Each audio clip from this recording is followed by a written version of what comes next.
Dun, dun, dun. We are streaming. What's up to Periscope? I see ya. We are connected as well on DLive and Facebook, and hopefully Twitch soon. And of course, YouTube.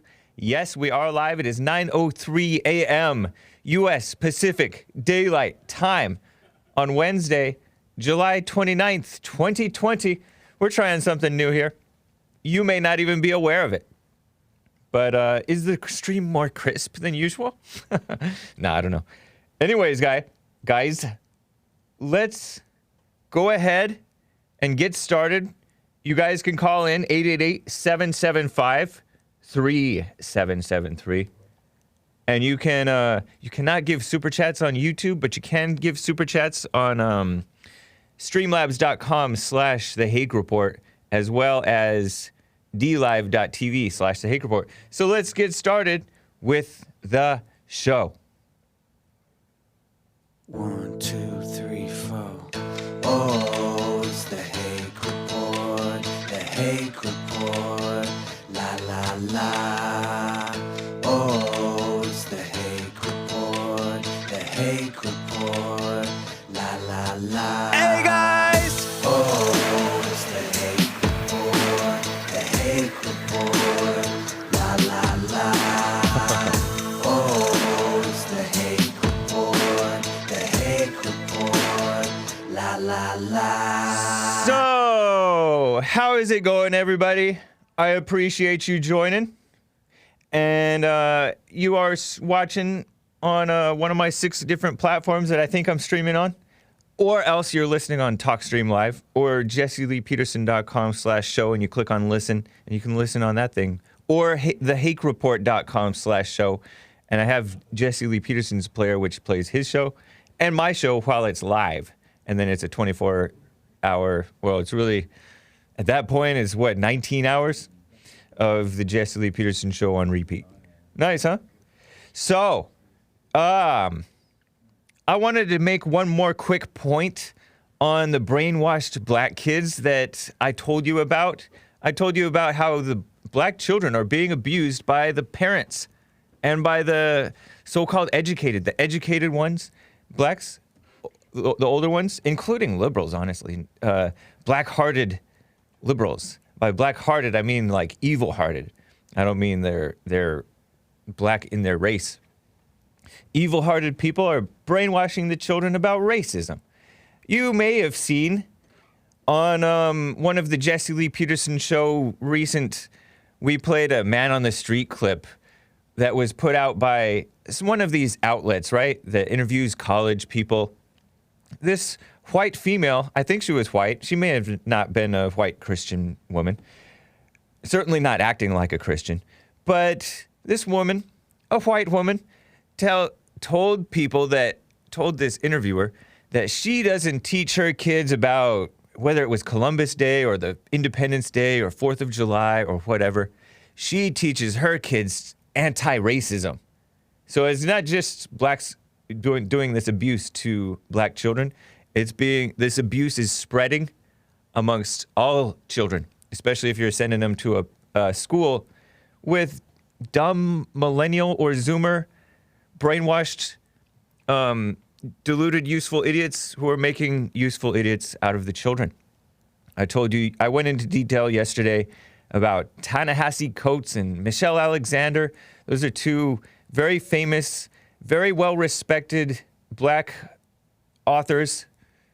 Michelle Alexander may be mixed race, but she identifies with her blackness. And they're spreading this lie of, this racism in America. And they're accusing the police of being unjust and unjustly killing unarmed black people, such as the case of the Michael Brown incident. And Jesse Lee Peterson wrote an article about this, and this W. Kamau Ball guy just teaching racism to the children, right? That racism is the problem, and stealing the innocence of the children. And they admit that they're watching the innocence and the brightness of these children disappear from their faces and their hearts and their souls. They're watching it happen. But they think that it's the truth that they're telling the kids. Or maybe they don't think it's the truth. Who knows? But I forgot to mention about this. They are starting to do it to the white kids too. Actually, they've been doing it to the white kids too. I told you about Jane Elliott, who did it to a bunch of white kids after MLK got assassinated. She identified with MLK. But instead of pushing for what's right, she repaid evil for evil. After he was assassinated, she assassinated the souls of the white kids by traumatizing them to believe in this racism stuff with her dumb blue-eyed, brown-eyed experiment where she treated the brown-eyed kids well and mentally abused the blue-eyed kids. Ridiculous. Dylan Roof, who murdered a bunch of blacks in a church, he was raised from childhood. He was 21 or 22 or something when he committed his crime. He was told as a kid that the whites were racist. He found out that was a lie. Realizing he'd been lied to but not being given light, meaning like love, and he had a bad upbringing too, bad family situation. It can leave a guy mad when you find out you've been lied to, but you're not brought into like the truth, which is actually, the truth is comforting to hear the truth, even if it's bad about you, about your character, right? Fear and hatred, teaching fear and hatred of whites and cops in America. So my main point is that I forgot to mention, think about this evil, traumatic, innocence-stealing trauma that's right on the children by supposedly well-meaning liberals. Many of them are, probably all of them are evil. Oprah Winfrey promoting it as in this 100 Black Fathers thing. They told then about stealing the innocence of the children. Michelle Alexander talked about the innocence of her child, her 10-year-old son, leaving. W. Kamau Ball, a comedian and CNN host, and his new friend, Cliff Means, who brainwashed his daughter, Khadijah, to not care about whites at all. This evil is affecting generations of children, right? So when you encounter somebody who's brainwashed in this way and hates whites or whatever, hates cops, consider that they've been abused in this way since childhood. So you have to be patient with them. Some of them don't snap out of it even in old age. Look at Earl. And he agreed with that hater guy who called into my show. I called him liar. He called himself Lion. But he was definitely lying. And he just expressed pure hatred for President Trump, who's a decent man. He called me white trash. If I called somebody black trash or the equivalent of white trash that applies to blacks, I don't know. You think he wouldn't call me racist? Stupid. But you have to be patient with people because their minds are really darkened. I think anger and brainwashing is far more powerful and difficult to overcome, and rotting evil and crime and this so-called poverty, which is really just, I don't know, they have a little bit less. And baby David Duke and all that stuff.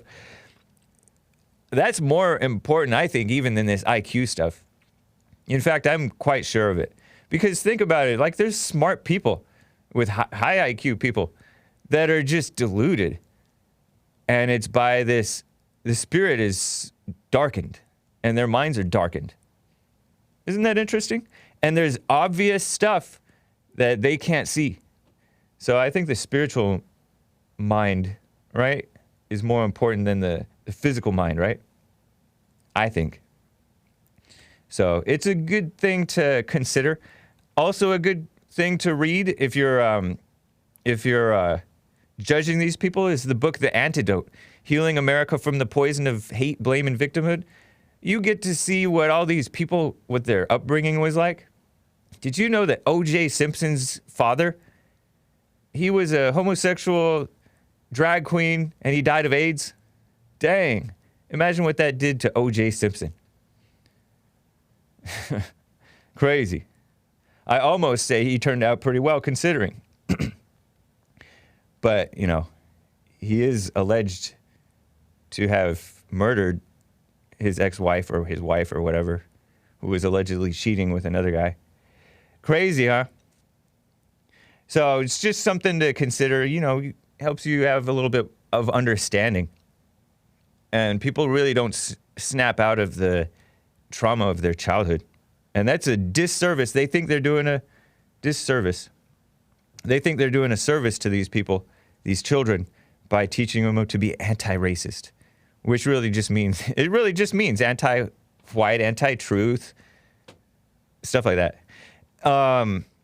Quick point.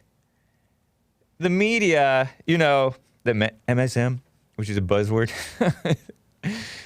the mainstream media, it talks about Trump's border wall, right? They say Trump, they use the phrase Trump's border wall, the Trump administration's new border wall, blah, blah, blah, right? I've noticed this. Isn't that sly of them? It's our border wall. It's to protect us. Wow, that AC feels good. It is for America. It is our border wall. But they call it Trump's border wall. As if it's just his selfish vanity project, right? So ridiculous. He's been promising it because it's part of the solution. Because people just cross like crazy. Obama allowed a crazy surge in people coming across the border. Like, it was nuts. I specifically remember Sheriff Joe Arpaio, the great Sheriff Joe Arpaio of Maricopa County, Arizona. Shout out, White History Hero. Right? White History Month hero. A hero to all Americans. Some of them are just too dumb to know it. Too brainwashed, right? But he said, we're the most powerful country in the world, and we can't stop these people from coming across our border. I don't buy it. Something's not right. And he's complained to various administrations, I think, because he had been the sheriff for decades, right? About guys that he would lock up who were illegal, and then they would get deported and they would come right back over. Endlessly. And he would put in a what's going on type of notice and letter or whatever to the feds, right? Because it's federal law that they're breaking. And so they try to pass this SB 1070 or whatever, 1080 in 2010 or so to, show us your papers, right? If you have reasonable suspicion that you're here illegally, the cops in Arizona, show us your papers, because the feds were not enforcing the law or keeping the illegals out. And then they say, oh, it's unconstitutional because you're trying to enforce federal law when you're just a state or whatever, right? And Sheriff Joe Arpaio is racially profiling. He's not going into white communities and asking them to show them their papers because 60% plus of the illegals are Mexicans, I think. And then at least 60% are the Hispanics. And then a huge percentage of that is Mexicans coming in illegally. Those numbers have changed around a bit because, a bunch of different things going on in the world. But people coming up through south of the border. And then also, you have the Asians coming in to give birth to anchor babies, specifically the Chinese, taking advantage of all kinds of crazy, dumb 14th Amendment loopholes. That if you're born here, you could be considered an American is dumb. So it is our border wall. It's not just Trump's border wall. And Trump is a decent man, right? So it should be for what's right, but they're constantly accusing him of being what they are, which is self-interested and all that stuff. No, he is interested in the benefit of the country. He does look out and protect himself, which any man should, right? Did Cory Booker go to the border and bring people across? I don't know. But he definitely is one of those kiss-up types, kissing up to evil. he talks about, he claims that he doesn't mind this Cory Booker guy. He's a senator, I think. Ridiculous. Senator, yeah. From New Jersey. I think he's one of the guys who lives in this, I don't know if it's really projects, but he lives in an apartment or something amongst his fellow people, his constituents. He doesn't live in a $4.1 billion home or $1 million home. I don't know if there is any $1 billion homes. There might be. But like Maxine Waters lives in like a huge multi-million dollar home, right? Well, Cory Booker pretends that he's of the people, right? It's all a pretense. He's just a wild-eyed imitation, unserious person. These people are such a joke. But yeah, he pretends it's not an insult to be, or it's not any shame in people speculating about his sexuality, right? Because people are like, he's not married. Sometimes he has a girlfriend or not. And he definitely promotes the homosexuality stuff. But, and he says, oh, I don't mind people wondering whether I'm gay or not because it's not a shame to be gay. Well, that's supporting something that is a shame. It shouldn't be promoting wrong is right. All right? So, before I take calls or anything like that, you guys can call in 888-775-3773. I have a passage to read. This reminds me of a passage. Nah, whatever. I haven't even watched that movie. It's a dumb movie with what's his name in it. It's a Quentin Tarantino movie. It has that guy from Snakes on a Plane in it, who's a black guy who does these Capital One movies. He's a radical. He hates whites. He cusses a lot. Yeah, Pulp Fiction. I've never seen that movie, but it's just a funny line. So I was every now and then I look at the Bible, right?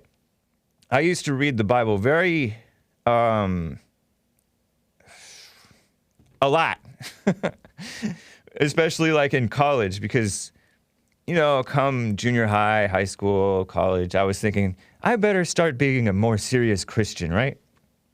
And so I started to read the Bible, and I would read like for 3 hours a night sometimes. Ridiculous. Like trying to be a serious Christian. And a lot of it really rang true, though, I noticed. And I came across this chapter that does ring true. This is from the New Testament, John 5. It's after, well, at the beginning of the chapter, Jesus, he heals this guy who's trying to get in. He's like a lame guy, or he's had a disease for 38 years. That's a long time. I don't know if he was only 38 years old and had this disease from then, or some type of infirmity, right? But he was trying to get into this pool.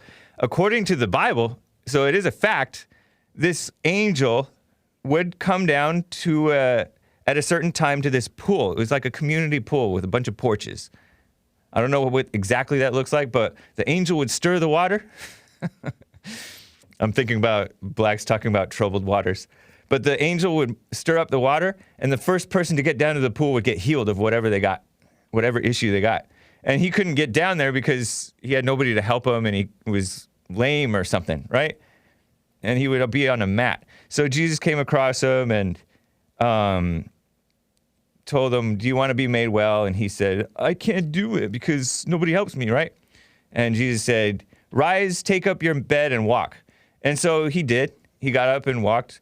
And according to this, the Jews, therefore, were like, it's the Sabbath. You're not supposed to be carrying your bed, your mat. And then he said, well, the guy who healed me said to do it. So, and they said, who told you? He couldn't find him. And then later he did find him. And Jesus told him this, see, you've been made well. Sin no more, lest a worse thing come upon you. Isn't that interesting? Sin no more. What? I thought you never stopped sinning till the day you die. But he says, sin no more, lest a worse thing come upon you. Why would Jesus say something that you can't do, huh? So did a worse thing come upon him? I don't know. But the man told the Jews, was it a sin for him to tell the Jews who made him well? I don't think so.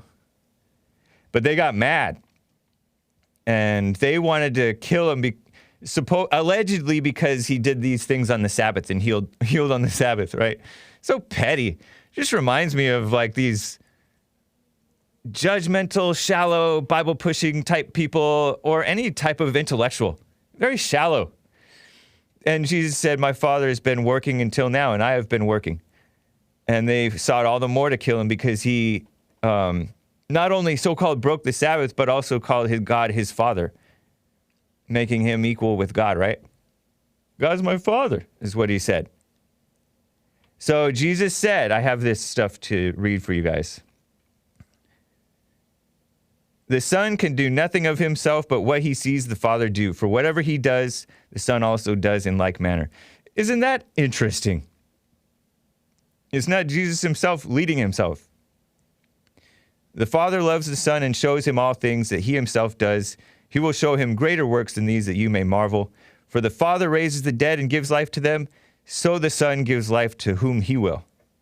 The Father judges no one, but has committed all judgment to the Son. That's interesting. I don't really quite understand that part, where he gives judgment to the Son. But I did hear, elsewhere in the Bible, it says, Christians will judge the world. And, people accuse Jesse Lee Peterson of judging all the time. He's judging all the time. But he's making right judgments. And Jesus is doing the same thing here. That all should honor the Son just as they honor the Father, judging, right? He who does not honor the Son does not honor the Father who sent him. Interesting. Listen to this. He who hears my word and believes in him who sent me has everlasting life and shall not come into judgment, but has passed from death to life. I say to you, the hour is coming and now is when the dead will hear the voice of the Son of God, and those who hear will live. Interesting. As the Father has life in himself, so he's granted the Son to have life in himself. And he has given him authority to execute judgment because he is the Son of Man. Don't marvel at this. So I guess I'm doing wrong by marveling. The hour is coming in which all who are in their graves will hear his voice and come forth, those who have done good to the resurrection of life, and those who have done evil to the resurrection of condemnation. I can of myself do nothing, Jesus said. As I hear, I judge, my judgment is righteous because I do not seek my own will, but the will of the Father who sent me. That's interesting too, because a lot of people are very self-interested. If they think they're a Christian, they'll get defensive if you question whether they're really a Christian, and they'll be just ego-driven. They'll get into these ego battles, pride battles, right? And it'll become like a dumb argument or fight. And that's not how this guy operated on earth, right?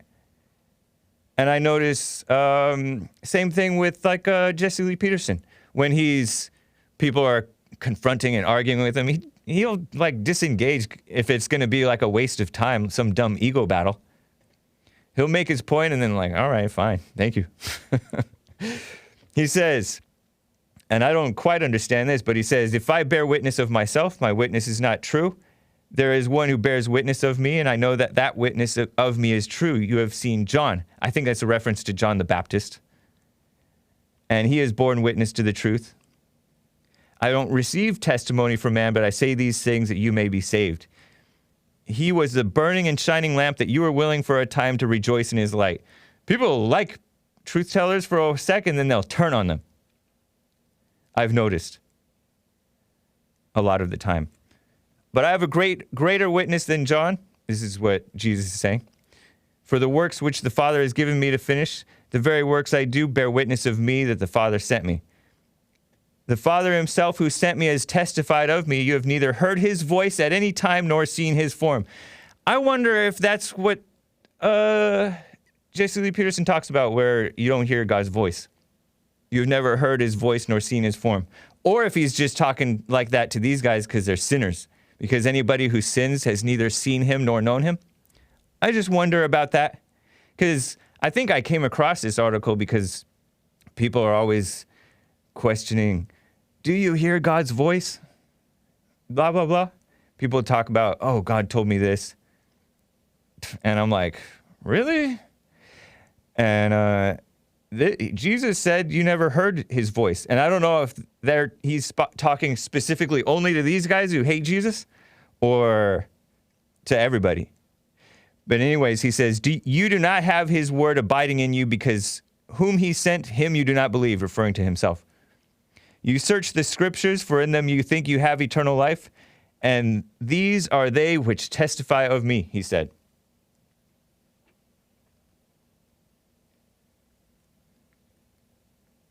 But you were not willing to come to me that you may have life. And he says, I do not receive honor from men. And it's so nice that people, the real Christians, don't seek honor from men. And they don't even mind being disrespected by men. That's cool. People are so petty. Like, you disrespected me. You hear it all the time from certain people, right? And he said, but I know you, that you do not have the love of God in you. That was for sure, right? That's true of so many people. And he says, I have come in my Father's name, and you do not receive me. And if another comes in his own name, him you will receive. And that is true of so many people who are just egotistical, selfish-minded people. Obama, they loved. Malala, remember that Malala girl? Is she Muslim? I don't know if she's Pakistani. Little girl who, I don't know if she's little, but she's a young minor, right? And allegedly she was shot in the face by terrorists because they didn't want her to get an education, right? Meanwhile, they just outright kill the boys. But since they're feminists, they think women education is more important than young men's lives. Anyways, he said, how can you believe who receive honor, those who receive honor from one another and do not seek the honor that comes from the only God? Isn't that the only honor that you should be after? And he says, do not think that I shall accuse you to the Father. There is one who accuses you, Moses, in whom you trust.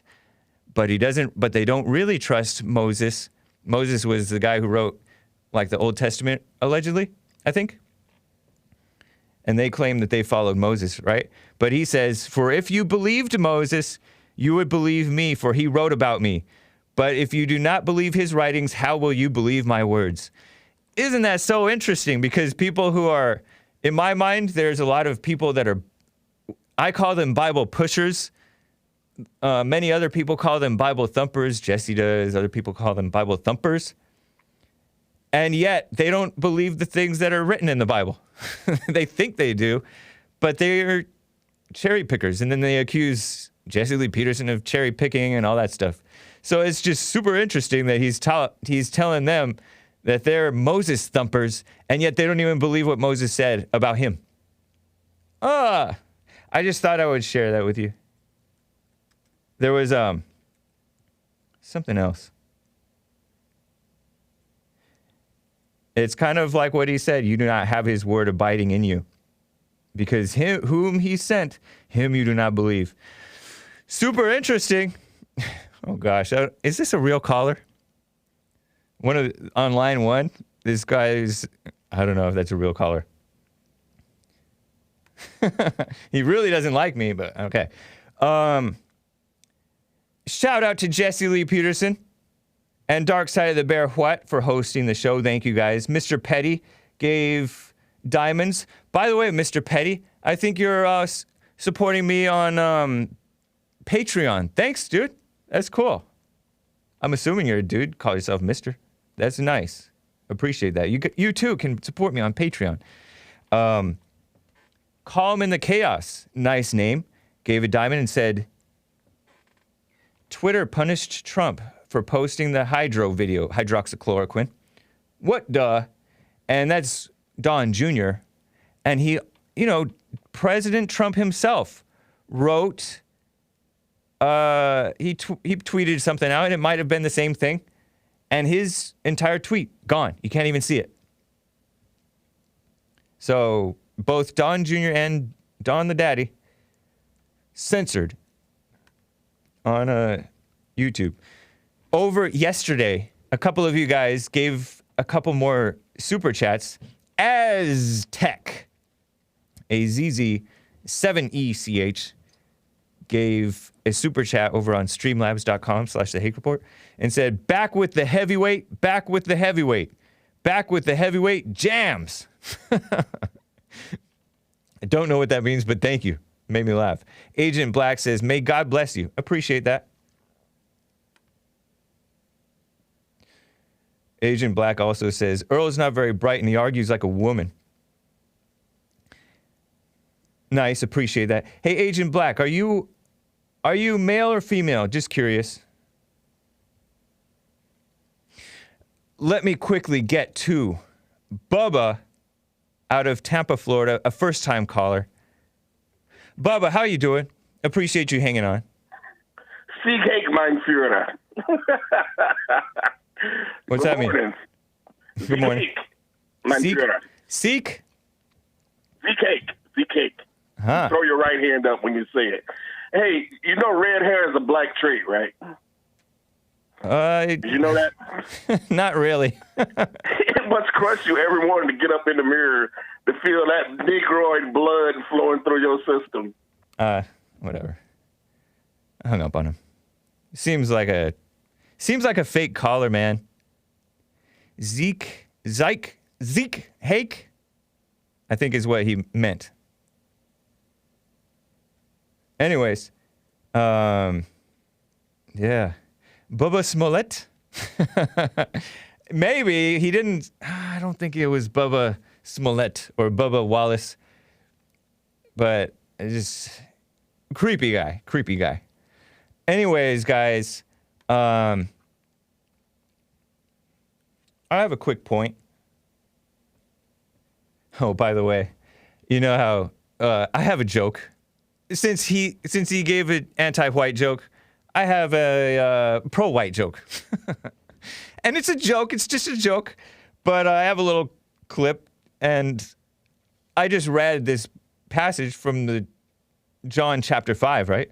In the Bible. And, you know, I felt like a joking mood last night. And so I thought to myself, I wonder if Jesus was white because he knew his daddy. Because so many blacks don't. I guess that's not funny. That's cruel. It's silly, though, a little bit. Megyn Kelly thought Jesus was white. This came out a few years back during Christmas time. You know how the blacks are so... Some blacks, black feminists on Slate, who write on Slate, one anyways. Very insecure, mad because Santa's white, wants Santa to be a penguin, and... Then there's this dumb woman, Sunny Hostin or Sunny something, who's a CNN talking head, claimed that that Santa was actually Turkish from what's modern day Turkey. So he was a brown Santa. And so she has brown Santas around her house. And I'm like, I bet you do. It's such an eye roll.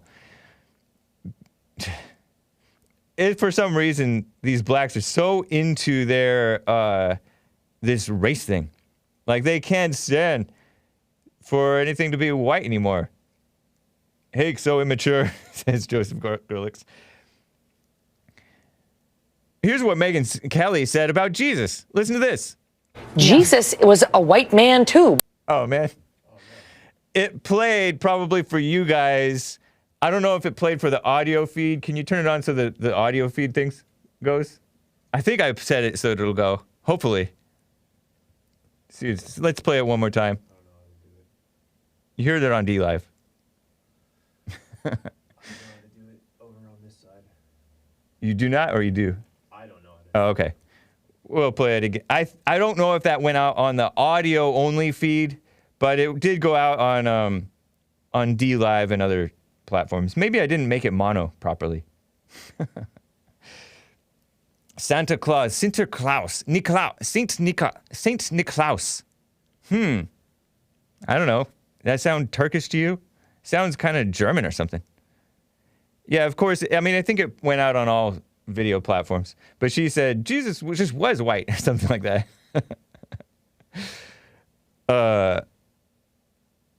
It's in the top of my videos folder if you want to make sure that it's mono, Nick. It might be something over here, but yeah, maybe I didn't make it mono. I screen recorded on my phone and then I ran it through Handbrake, I think, but I forget whether I made it mono. Probably didn't. Anyways, speaking of other lies and phoniness, Joel is going to coming in to save the day. This peaceful protesters thing is such a lie. You know how there hasn't been any... Yeah, it is playing in both channels on from my folder. Anyways, something wasn't right in the settings, so I couldn't hear it, even though you guys did. Shall we play it just one more time? Okay, we'll play it just one more time for the people on Streamlabs, because if I didn't hear it, I wonder if the Streamlabs audio-only listeners heard it. Listen to Megyn Kelly. Jesus was a white man too. Ouch, that ending little spike thing. Sorry about that little snip thing. I don't know why I did that. The clip has mono. The clip is sick. Yeah, I make it mono so it goes into both ears equally. Because sometimes they're only going into one ear, and then that's when it doesn't play right, and Jesse yells at Nick on the Jesse Lee Peterson show. Usually I don't make that mistake.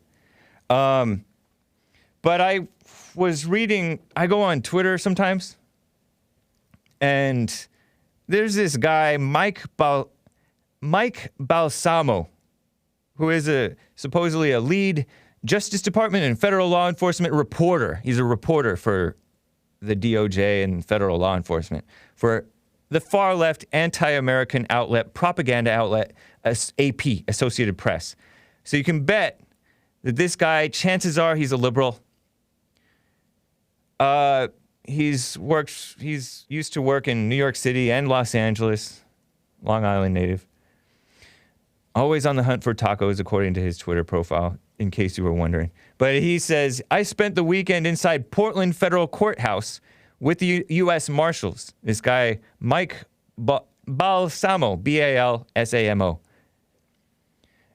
Mortars were being fired off repeatedly. Fireworks and flares shot into the lobby. By whom? He did not say, but by the rioters, right? Frozen bottles, concrete, cans, and bouncy balls regularly whizzed over the fence at high speeds. We wanted to show you a look inside the protests from both perspectives, out in the crowd with the so-called protesters, rioters, and inside the courthouse with federal officers. It was really an eye-opening experience to see it firsthand. I was inside the courthouse, and another reporter was outside the fence. He says, this is Mike Balsamo on a Twitter thread. I quote tweeted it in James Anton Hake Twitter, right? He said, I watched as injured officers were hauled inside. In one case, the commercial firework came over so fast the officer didn't have time to respond. It burned through his sleeves and he's had bloody gashes on both forearms. Another had a concussion, being hit in the head with a mortar. This is a terror attack. Maybe they're using generally somewhat non-lethal means, right? I guess so they can't get in trouble for having AKs, right?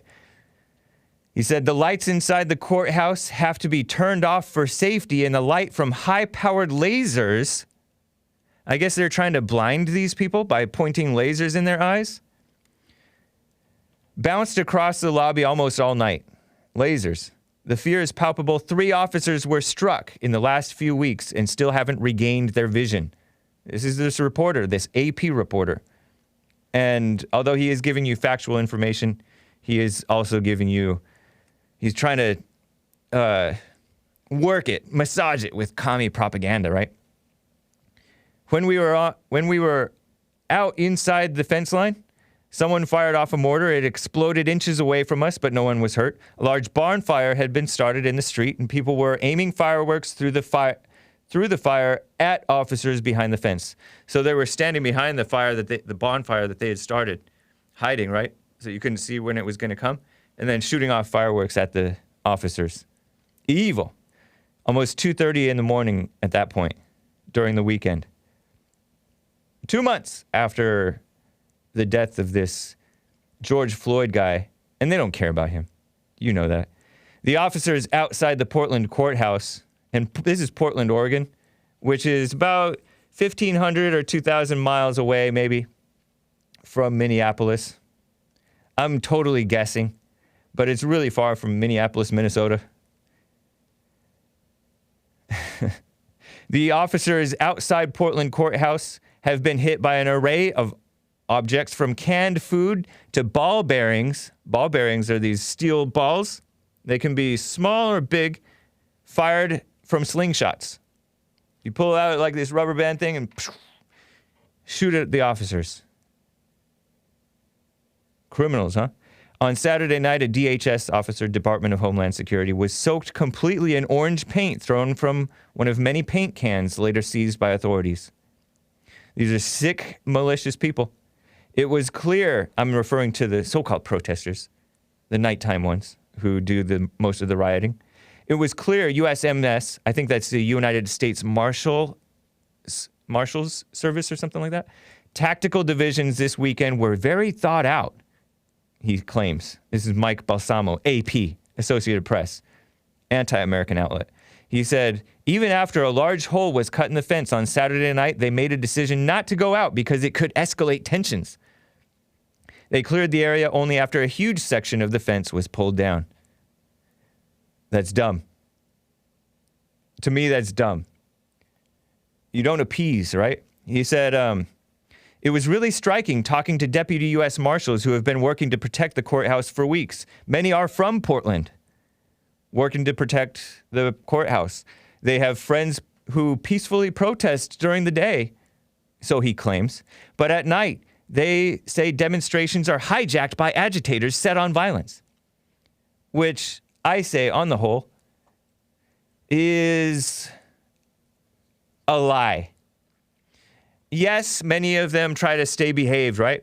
And many of the dumb, well-meaning, brainwashed, useful idiot liberals who are out there so-called peacefully protesting and not wanting violence and stuff. Yeah, on a physical level, they don't want that stuff to happen. They know it hurts the look. They know it hurts the cause. But they are promoting a lie against the cops and against the whites.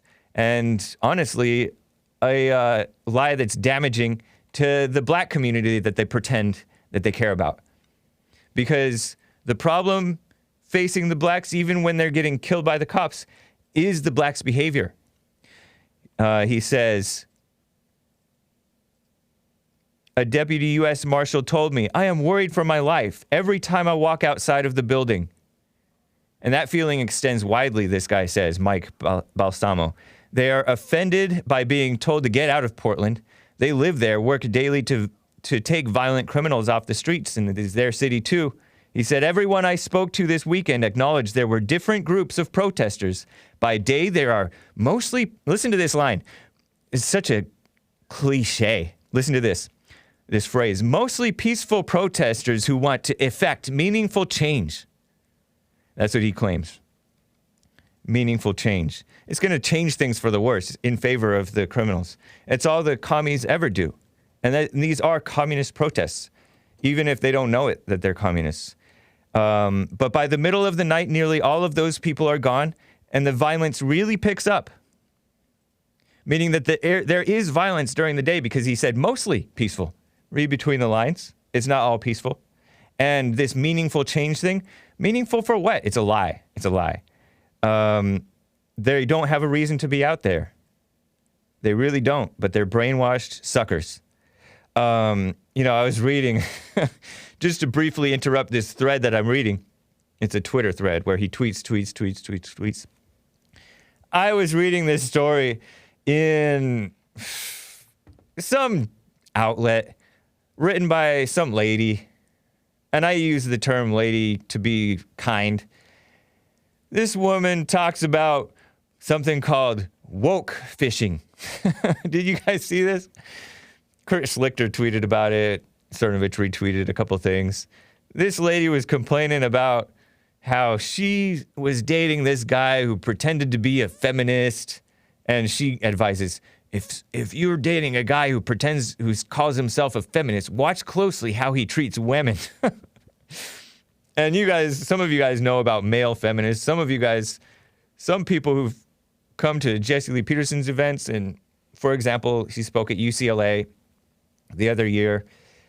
And this Asian guy who's conservative, at least in some sense, he's not a far left liberal. He complained about these males who are pretending to be male feminists just so that they can get with women and have sex with them. And that's what feminism is, exploitation of each other, right? It's evil. But there's this thing called catfishing, where somebody online, you go online dating, pretends to be something that they're not, and they're actually like something different from what they are, and it's just a big scam, and they call that catfishing. Well, this is woke fishing, pretending to be quote-unquote woke, which means a retarded liberal, right? A stupid. You pretend to be feminist, you pretend to be for Black Lives Matter, you pretend to be Black Trans Lives Matter, and you pretend to be for the LGBTQ stuff, you pretend to be for socialism, you pretend that whites are the worst, and men are the worst, and Christians are the worst, and all that stuff. That's woke fishing, when you're pretending, and then later you're like arguing and playing devil's advocate and telling a little bit of truth to the woman who can't stand it. Such a setup, having women be so concerning themselves with politics. It's such a scam, because then it's just all the more fight and enmity between the men and the women. There's like, they worry their pretty little heads about politics, and they don't know anything about what they're talking about. They're such suckers, the females. And it's a mess. Anyways, it's such a setup. This whole idea of getting women involved and women getting so-called educated and voting and all that stuff. It's getting warm in here. Am I talking too loud, too much? Too much hot air. Please, what the heck? Always have the AC on. But it's such a shame. Anyways, this whole meaningful change thing. It's such a dumb, fake line. And I'm going to get to, like, where's the little balance with these other protests? You know how the Tea Party was completely peaceful? Not just mostly peaceful, 100% peaceful. And by the way, I think was John Lewis the one who made up a lie and said I was called the N-word and I was spit on?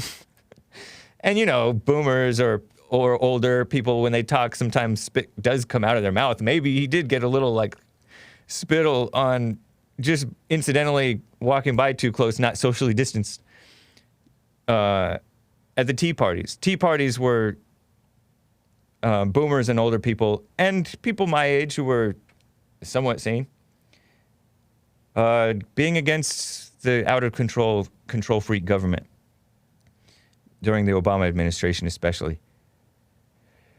That was completely peaceful. And the alt-right protests, as long as Antifa's not there, it's completely peaceful. Or Black Lives Matter, too, if Black Lives Matter's not there.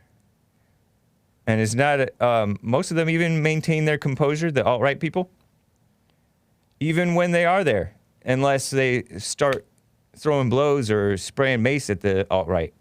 They being Antifa or Black Lives Matter. Scumbags. There's some times where, a feud starts. I remember even decades before I heard about Antifa coming into vogue, I heard about Antifa versus the skinheads in the punk scene, right? I think.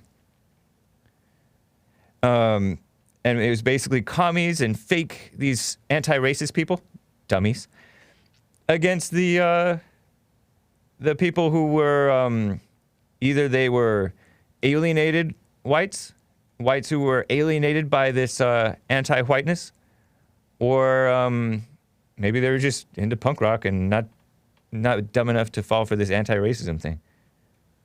They're so overzealous with calling people racist, so ridiculous. Anyways, back to this Mike Balsamo thing.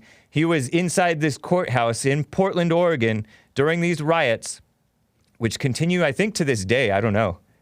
But he said, that there's mostly peaceful protesters during the day and then violence. Nearly everybody's violent at night, almost. He said, one thing is very clear. There's no plan for the feds to retreat right now. Those protecting the building feel a personal and professional duty to protect the courthouse. Many raise the same point. The courthouse stands for justice for all people, and they aren't going anywhere. And, you know, they talk about how justice is perverted, right? And honestly, it is, but not in the direction that they're thinking. They're pretending that the justice is in favor of the whites, when really the so-called justice system has become more and more anti-white, anti-free speech, anti-male. I mean, you MGTOW people know it firsthand, many of you. It's crazy. So the courthouse is supposed to stand for justice, but the change, the so-called meaningful change that these people are pushing for would further pervert the so-called justice system. He says on the outside of the fence, his fellow reporter was talking to so-called folks who say the tactics by federal officials are going too far. Many say they want true criminal justice reform and aren't there to be destructive. Some have even said their message is being co-opted by agitators. And I say, where was this nuance with regard to the alt-right who were in Charlottesville, Virginia? They constantly call the Charlottesville thing a violent riot. There was maybe like 2 parties of alt-right, amongst the alt-right crew who could even be fairly considered as violent. 2 parties. One was the Traditional Workers Party. I think that was because they were showing up ready for a fight, basically. And maybe they took the fight to the Antifa people. But really, that's basically showing up ready for reality. So I cut them a little bit of slack. I think Traditional Workers Party, something like that, Youth Workers Party. And that, according to this guy who's like a sort of liberal, independent journalist guy, one of the few honest people who were covering this Charlottesville event in 2017, August, said that they are basically like National Socialist types. Like the so-called neo-Nazis, right? I don't even think they call themselves neo-Nazis, but that's like the closest thing to it. And that guy, I think that was headed by this guy who's been in a little bit of trouble lately, and I don't know if the trouble is true or not, but what is that guy? Matthew Heimbach. He was the leader of that part of that group, right? But there were many groups there, and most of them were completely peaceful. And they got pepper sprayed and all kinds of stuff. The police didn't separate the alt-right from the Antifa. The alt-right were there permitted peacefully, and they had to fight to get permitted. And but there's no nuance, right? There's no separation between the mostly peaceful protesters and the violent ones. Yeah, I've heard a lot of things, different stories about Matthew Heimbach. I don't know anything about him. I mean, I have heard him talk before. He was years ago, back when he was in college. I think before he went more in, I don't know, he's may have changed over the years, but he was interviewed by the Jesse Lee Peterson show years back, a couple of times. Once when I was producer. He considered himself alt-right. Is he reformed now, considers himself? I don't know. He seemed like he was doing things right. He had a wife and kids. And then, so I don't know what's going on with him. I have wondered about what's really up with that guy, but I don't know. Anyways, the other party that could have been considered violent was another guy who retaliated, and he was an angry person, overreacting to the attack on whites. His car had been hit by Antifa. I don't know if he was driving kind of fast or erratically, or if they just hit him just because he was white. His car, he was driving like a Dodge Charger. James Fields, and he drove into the crowd, and they called it a hate crime based on his prior Facebook posts. And I don't know if it was a anger in the heat of the moment. It doesn't seem likely to me that it was premeditated, that he drove into this crowd. One lady died. Or I don't know if it was just fear, panic at these Antifa people hitting his vehicle. Not him personally. He might have gotten hit personally. I'm told now Matthew Heimbach is against the alt-right. Don't know. I haven't not kept up. I know that he's gotten in. They've gone after him legally, they being authorities of some sort. And I don't know if these are authorities who are actually for justice or if it's something edgy, something, this pro-woman stuff, domestic violence type of stuff. I don't know if he's even accused of that, but all kinds of crazy stuff going on. But James Fields was another guy that you could say, okay, that was violence, right? Because he drove into the crowd, a person got killed. But they blamed the whole alt-right for it. Or even probably there's a bunch of people who are not even alt-right. And there's nothing wrong with being alt-right, but, they oftentimes tended to identify with the whiteness. As if that's such a bad thing in the liberal values of today, to identify with your race. In fact, that's what the white fragility lady wants you to identify with your race, in fact. But she just wants you to be ashamed of it. So yeah, where is the nuance? The only person who told the truth, the actual balanced truth in that case, was President Trump. Violence on many sides, he said. And very fine people on both sides. Which is quite gracious, I have to say, regarding the what I call useful idiots who are doing these anti-racism protests. So, where is the so-called nuance, right? But all these people are on the side of BLM, Black Lives Matter. I saw this tweet, and then we'll get to calls. I am going to take maybe a 2-3 minute break. One song, shortly here. But one quick point was,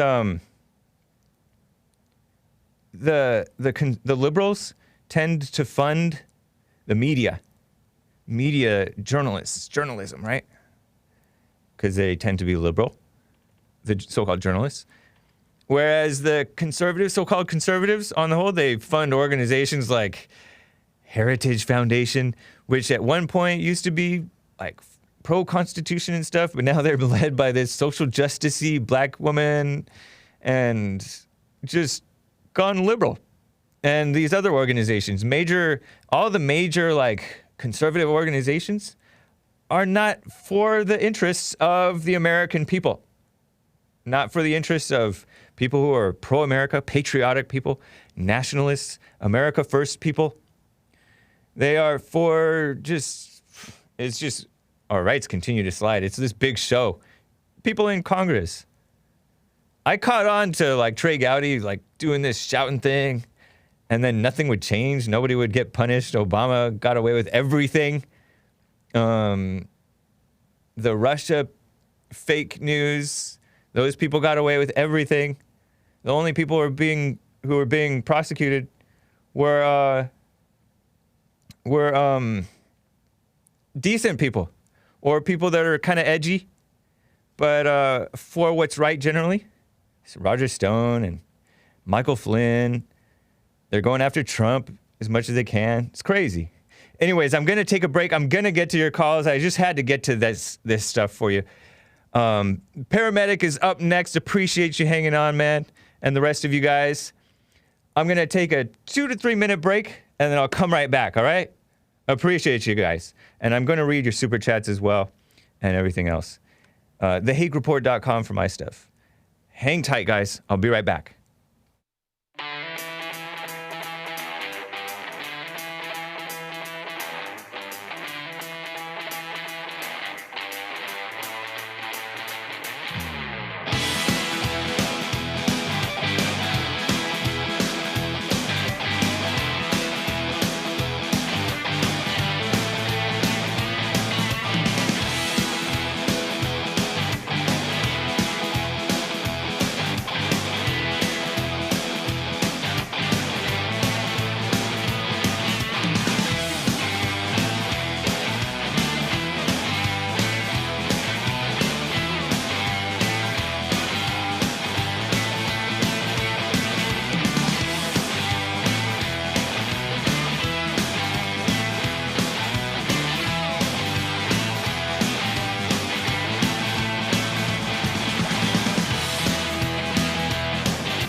I am back. What's up, guys? Appreciate you hanging on there.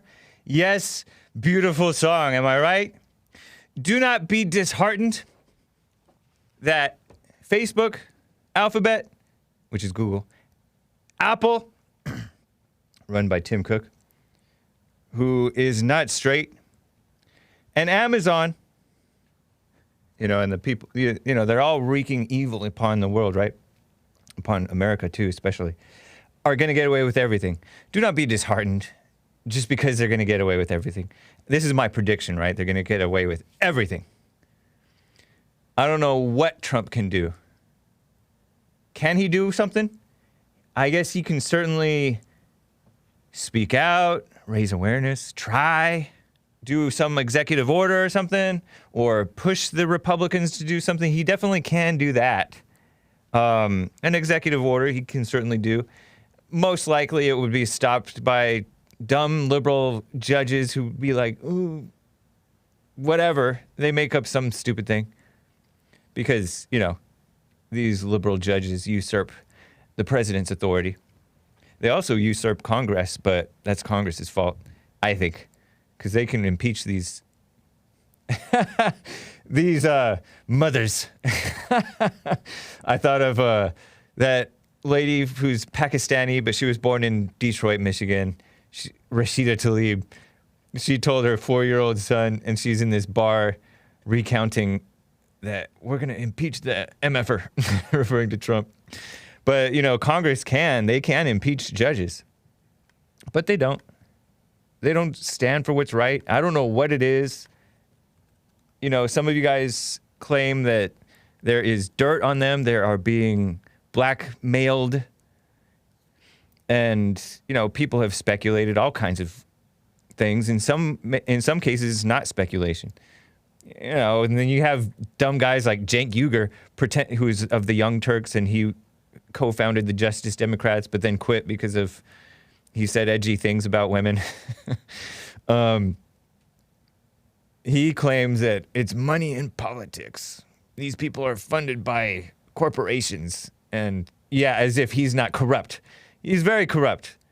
He went from semi-conservative to liberal. And he and all of them promote Bernie Sanders, very corrupt. AOC, extremely corrupt. Just because they're not supposedly funded by these big corporations doesn't mean they're anti-white, anti-morality, anti-America, and all that stuff. So phony. That's why I just don't team up with them. But, back to Facebook, Google, which is Alphabet, Apple, Amazon. They are the world. They're supposed to be evil. And we shall overcome one day. To quote the I almost said Black Hebrew. To quote the Black hymn.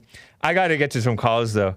But, I like boomers because they predate this stuff. They were here before all of this crazy, huge social media stuff. And yes, you can say that they don't understand the power of the social media stuff and all that.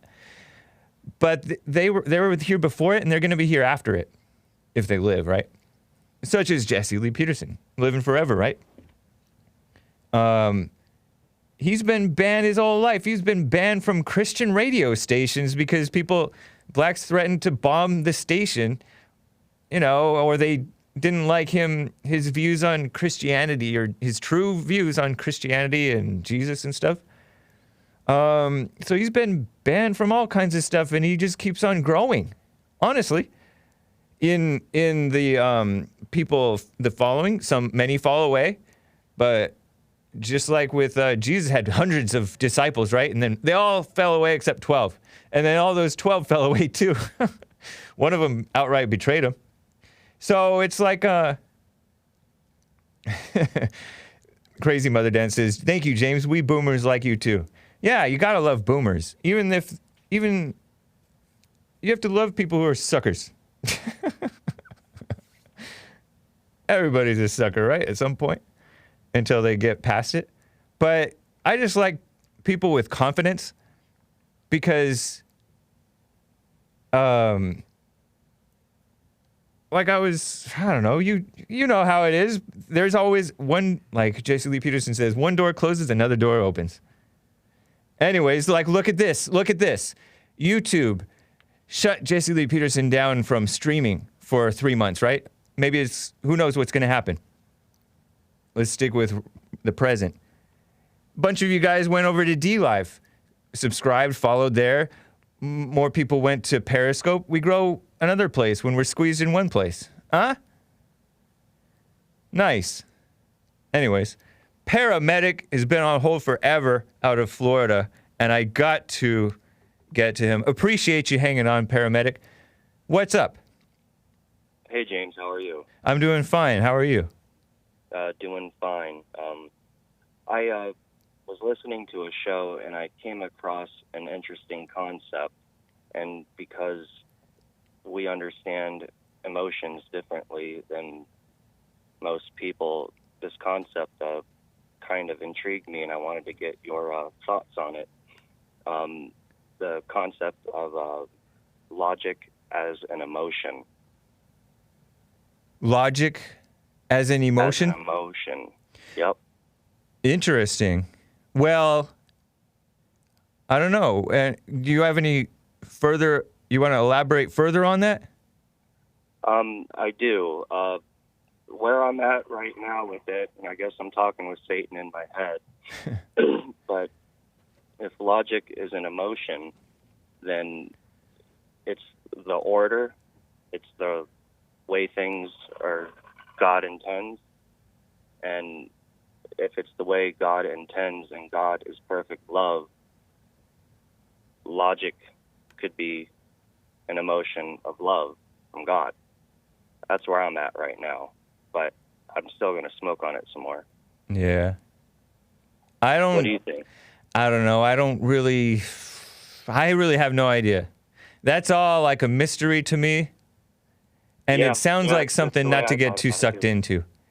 Yeah, I wasn't going too far into it. I know to watch out for my thoughts. It was just interesting. Yeah.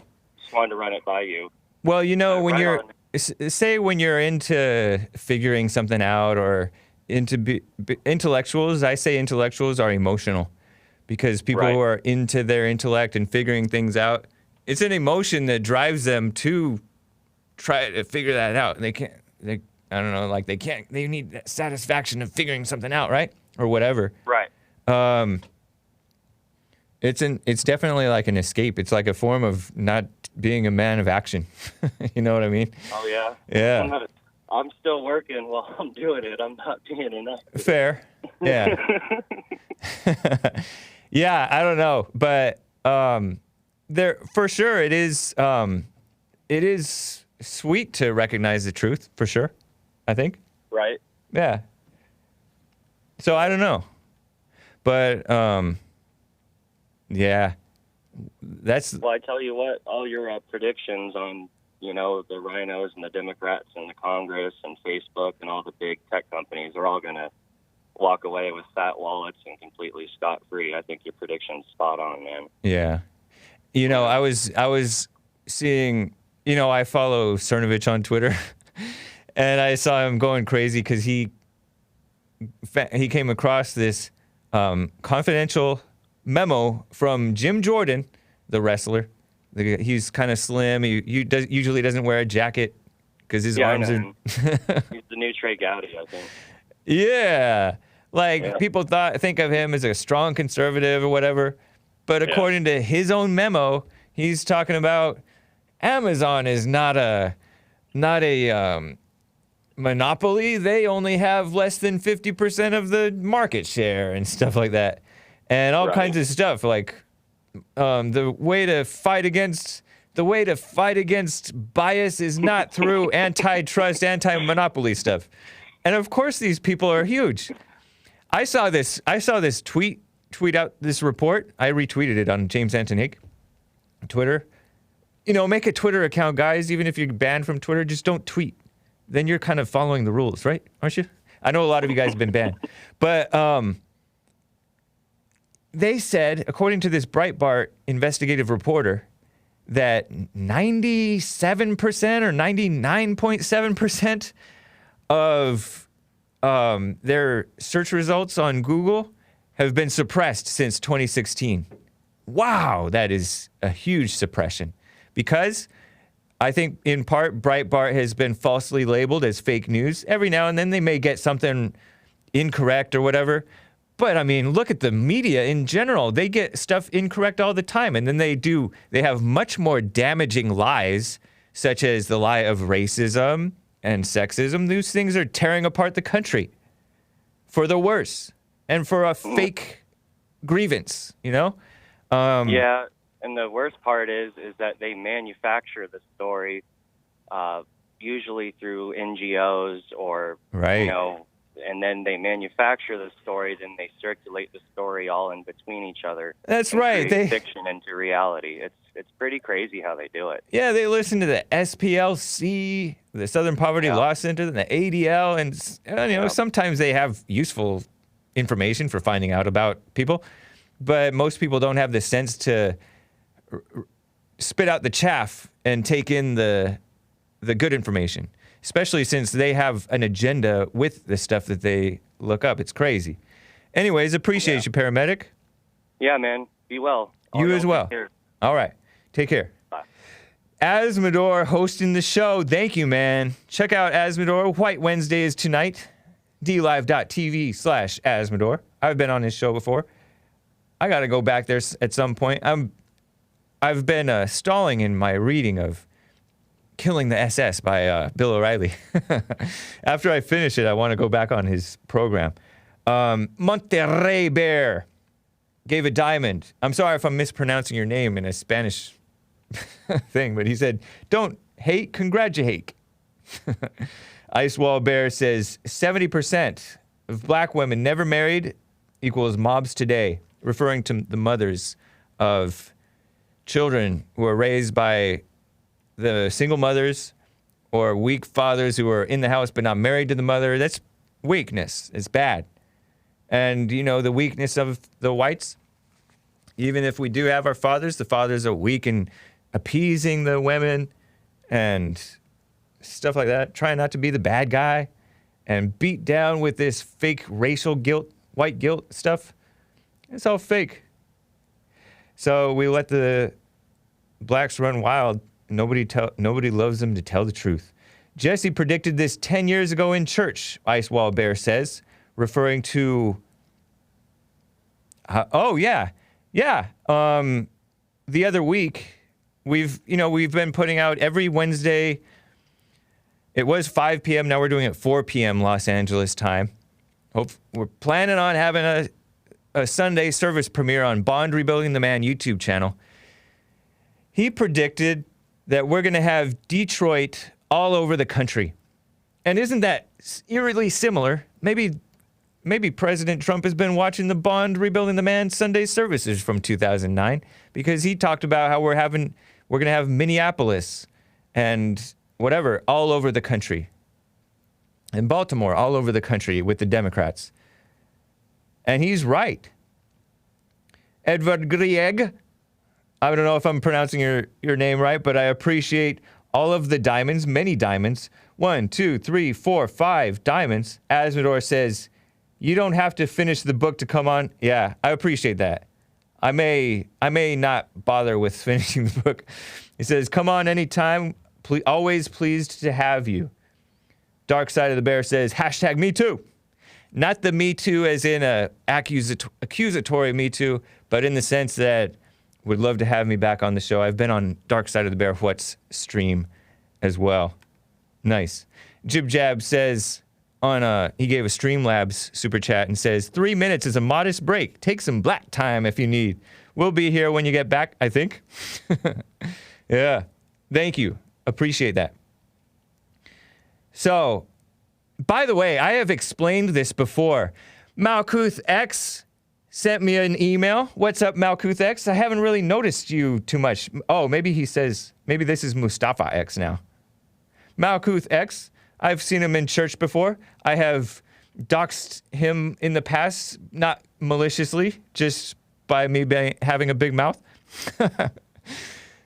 I don't think he cares, hopefully. But he sent me this email, and it was a screenshot, a blurry screenshot. Low, I don't know why he sent it like this, but of a Time magazine article excerpt about the history of police and slave patrols. And I think I have this screenshot in the folder, yeah. It's from Time magazine, which is an anti-America outlet, just anti-truth. They hate whites, just everything. Time magazine. They used to be the ones who put out articles by Kareem Abdul-Jabbar. So you do the math. Kareem Abdul-Jabbar being this guy who, he used to be called something else. You guys reminded me of his name, but I forget now. Lew something. L-E-W. But he's a guy who was American, black guy, but he changed his name to this Muslim name. He became a black Muslim because Christianity is the white man's religion, and he hates whites. And he believes in this racism thing. He pushes the Black Lives Matter stuff, and he goes on Time magazine to push that madness.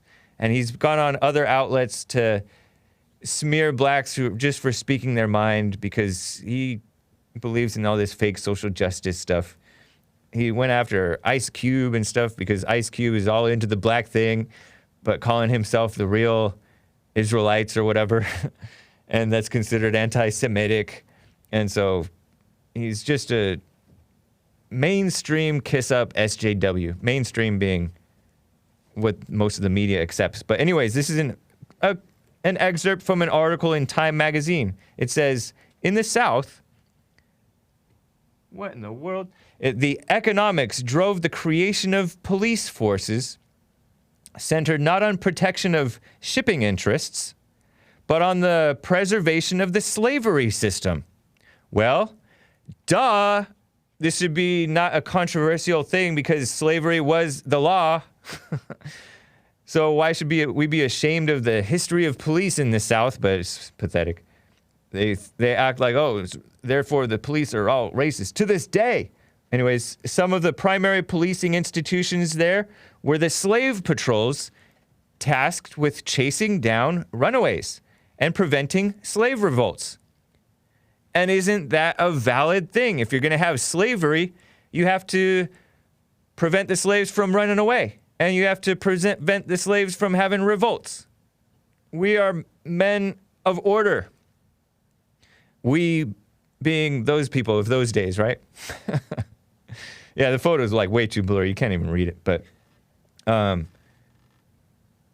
don't know what type of Obama phone. Malkuth X's phone must be like this big. It's his spy phone.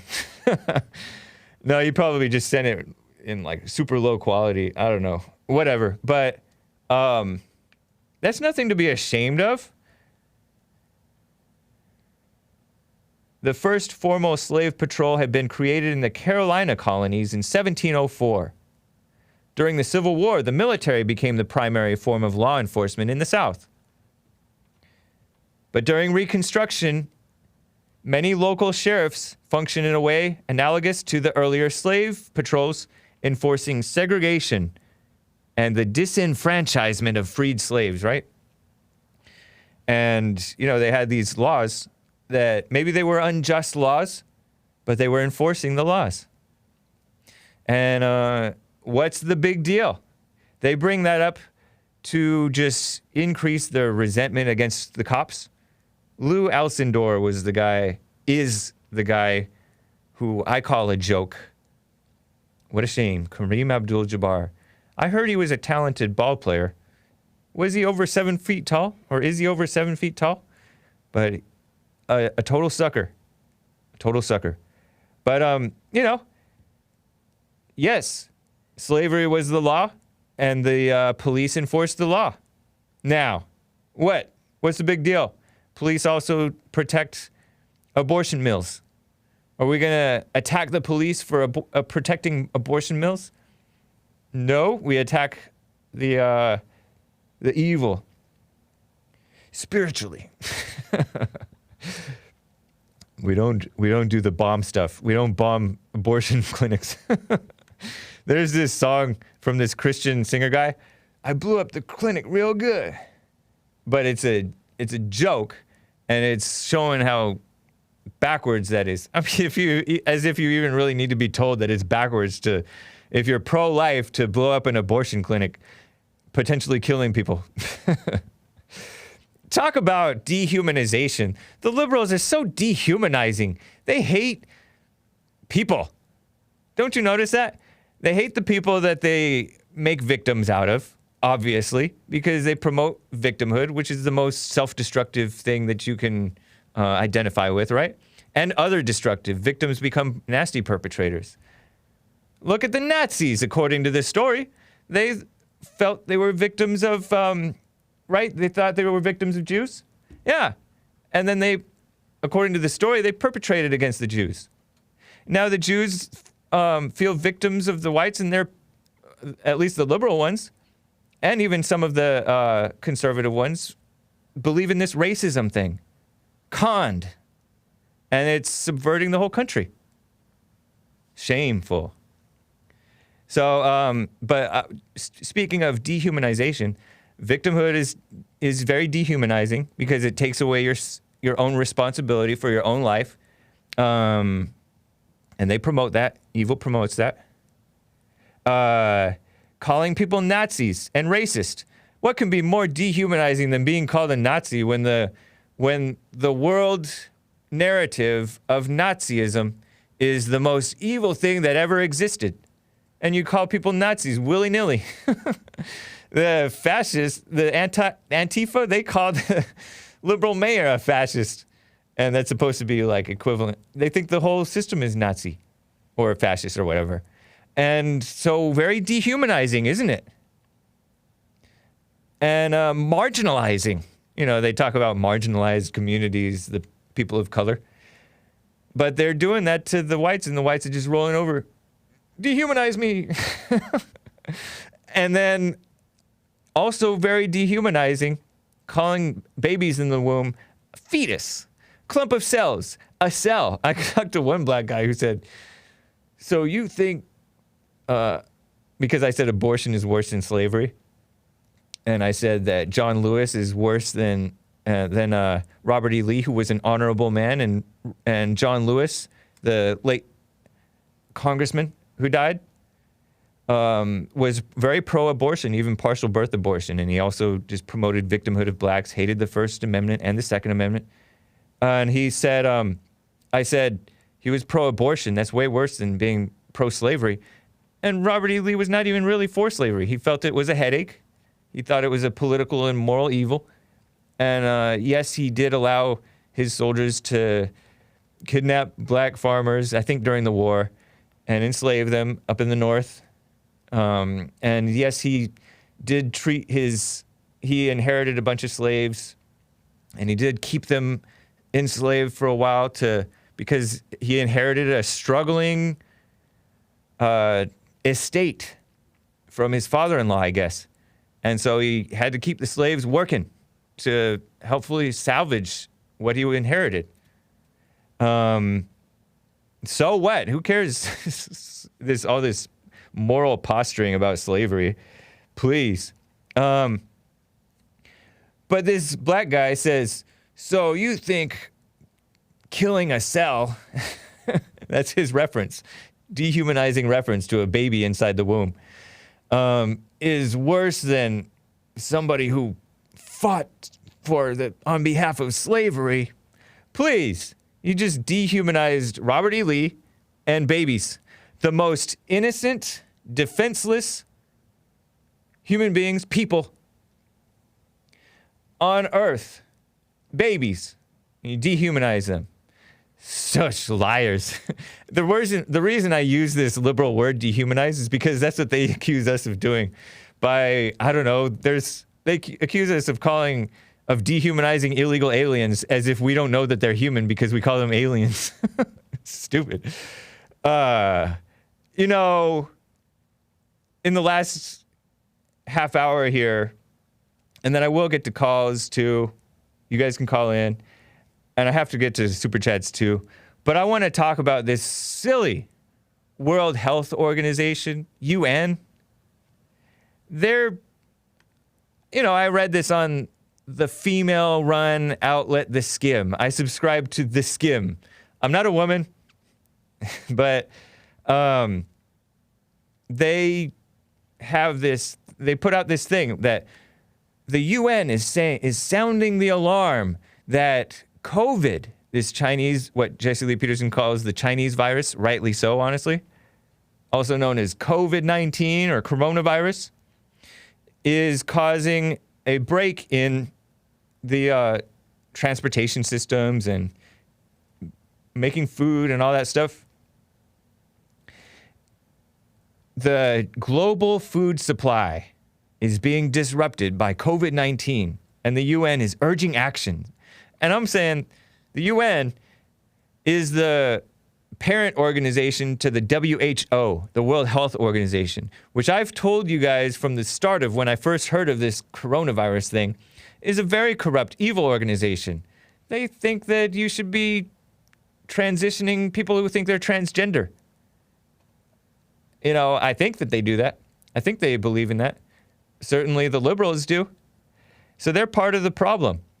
They say every year around 9 million people worldwide reportedly die of hunger, right?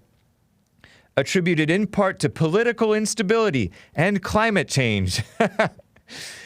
And it is so funny. Let me get right to this. I have a bunch of photos. That's just a bunch of screenshots, really.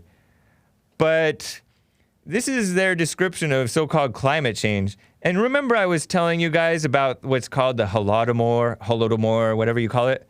Over in, I think, Ukraine, the communists took over, took the land away from the competent farmers and just kind of redistributed it amongst the people. And everybody's responsible, nobody's responsible. And so the land dried up. Somehow or another, the land was not producing food. Climate change. More like regime change, communism change, right to property change. In the beginning of the United States, it was life, liberty, and property was what it was supposed to be. But they said instead, the pursuit of happiness. They should have left it to life, liberty, and property. But implied in it is property rights. But they took away the rights to property. And so they claim Zimbabwe is one of these victim lands, right? Victim countries.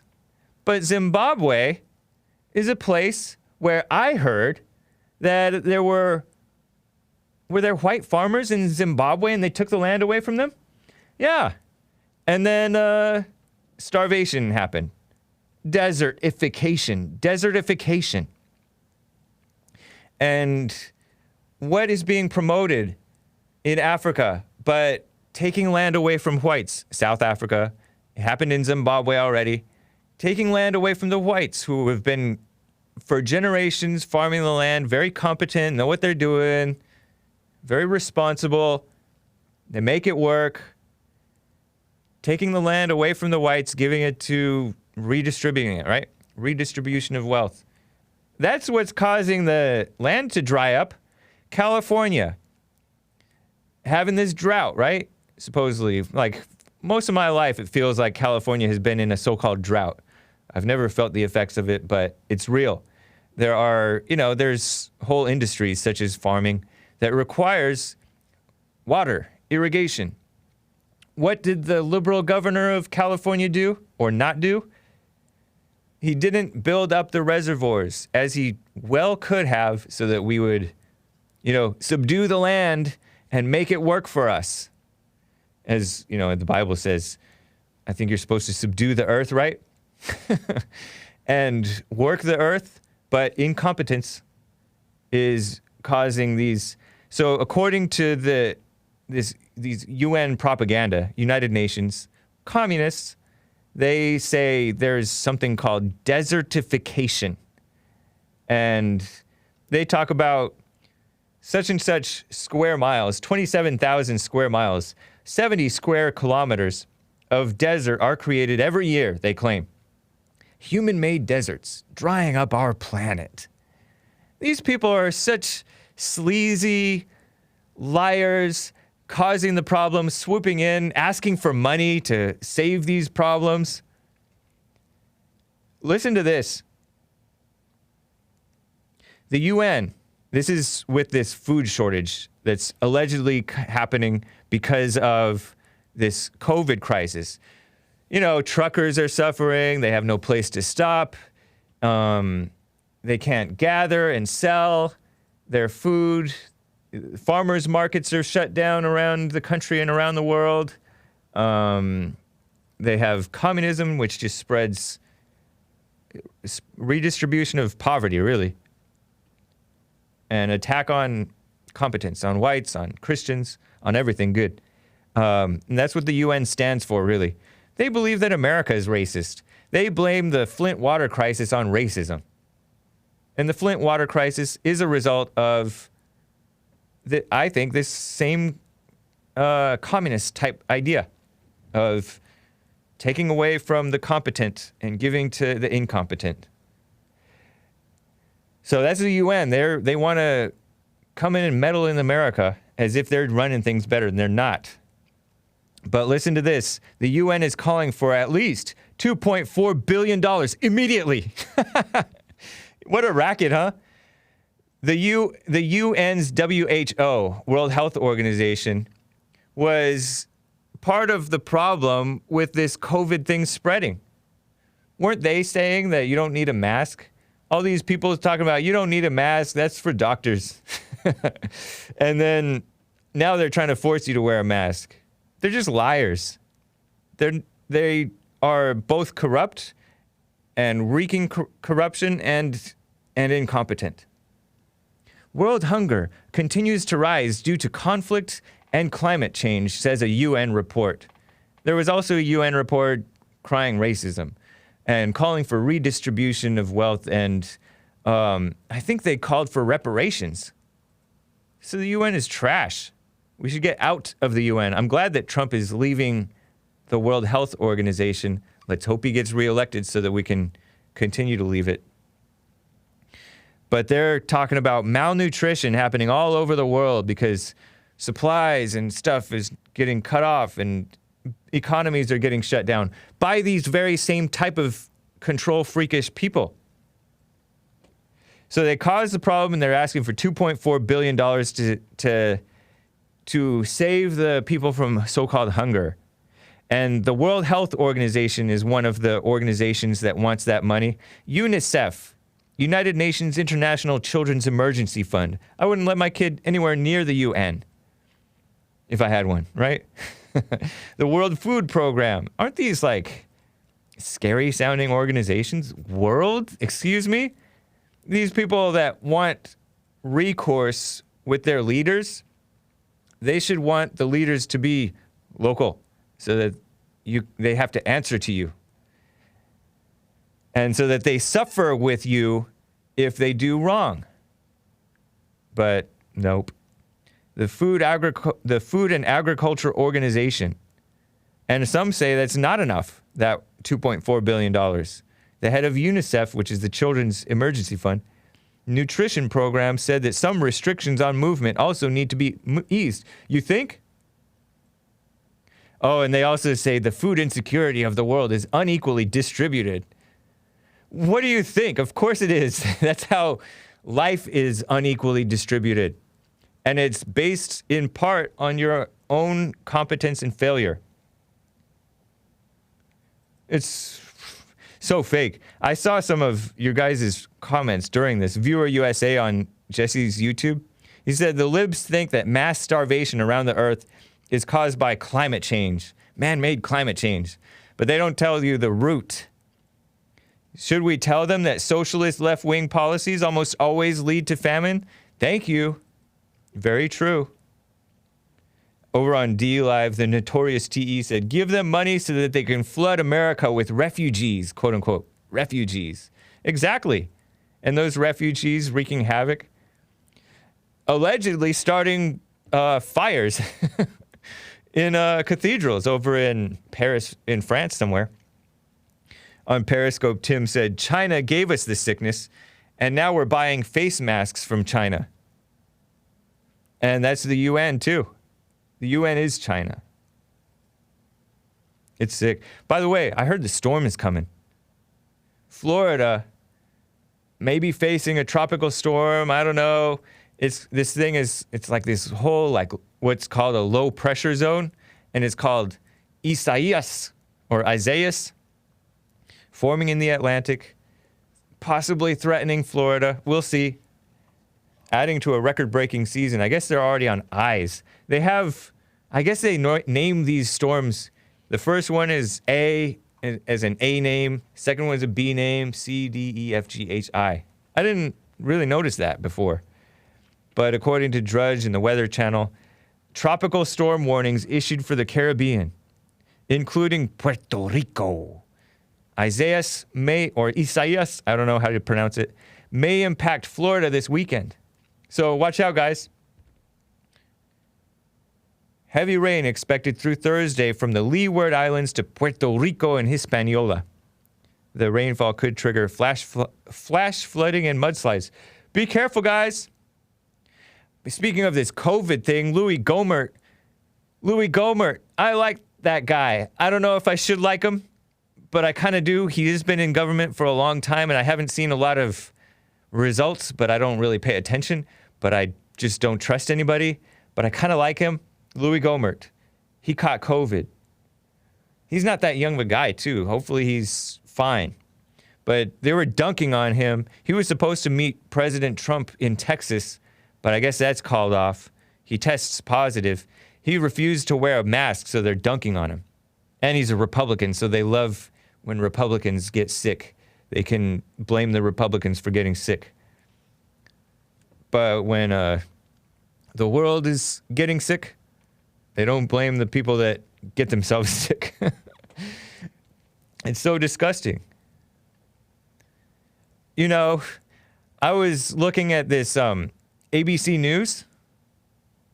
ABC World News, it's network news, right? You don't have to get cable to get it. It's network TV. ABC is a disgusting organization. They are an establishment liberal media outlet.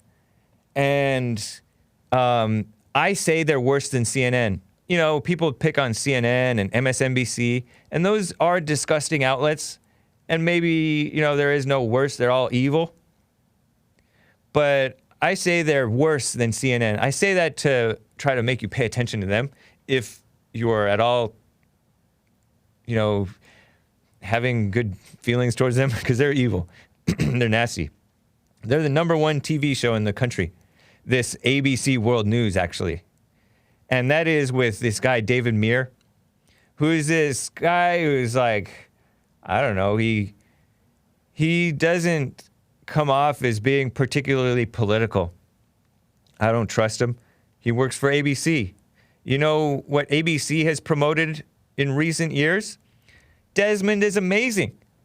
That child drag queen, boy drag queen, 11 years old. They promoted the fact that he's 11 years old. Sick. On ABC's Good Morning America with that black guy who used to be a football player. Michael Strahan, right? He used to be a football player. He probably thinks he's a Christian. He co-hosts this TV show called Good Morning America.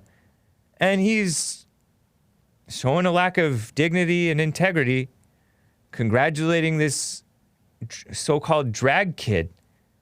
11-year-old boy dressed up as a female, a girl. Not worse than just a girl, dressed up as kind of like a stripper type of girl, doing this weird stripper fashion, slutty type of dance thing.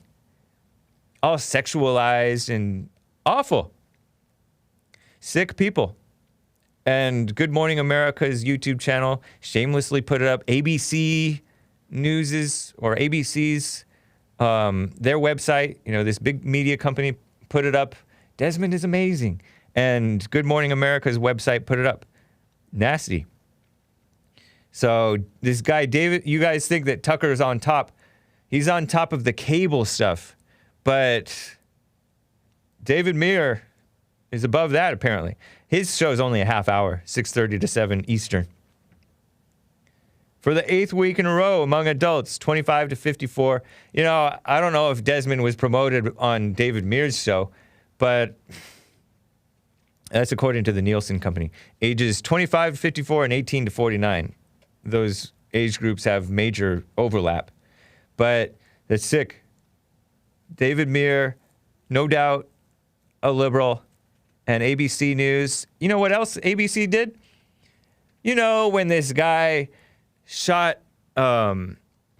this cop, former cop, he's in prison now, I think for murder. Michael Slager.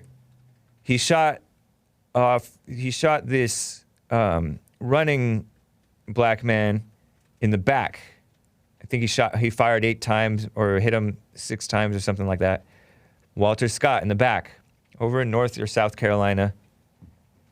And he was accused of trying to hide the evidence or something because he went and grabbed the taser, which had fallen. They fought over the taser. It seemed like you heard the taser going off. It was just a traffic stop, I think based on a license plate. There was a passenger in the car. The passenger didn't run, but he started to get out, this Walter Scott guy, and he said, "Get back in the car." He got back in the car. And then he took off. And then the officer chased him, ran him down. They were fighting in a field thing. The Walter Scott fought him off. And then as he was running, getting away, Michael Slager shot him in the back. And because of this Supreme Court thing about you can't shoot a fleeing criminal in the back from the 70s, right? Ruled from the 70s. That's considered a no-no to shoot him in the back, a fleeing criminal.